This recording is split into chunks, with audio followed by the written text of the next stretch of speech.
but always in line with what the FINMA rules and the process is allowing. Yeah, but this email... You can say always in line, but that's not what the emails say. Yeah, but I didn't... So it's not always in line.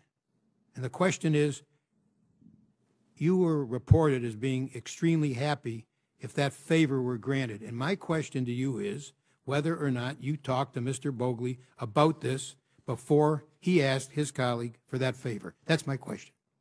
I can't recall that.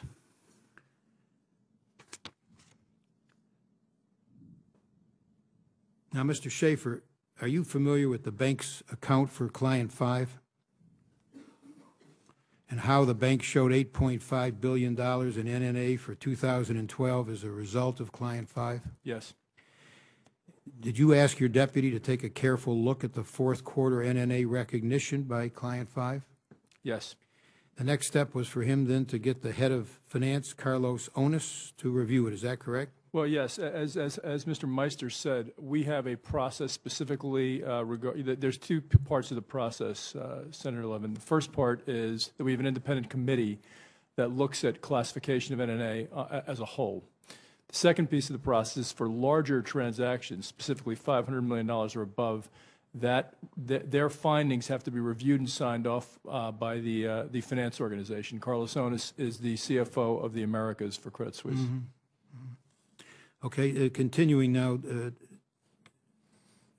if you take a look, Mr. Schaefer, Mr. Meister, at Exhibit 29.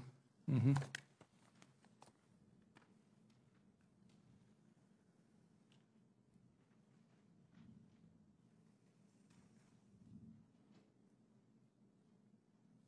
So on the second page, about halfway down,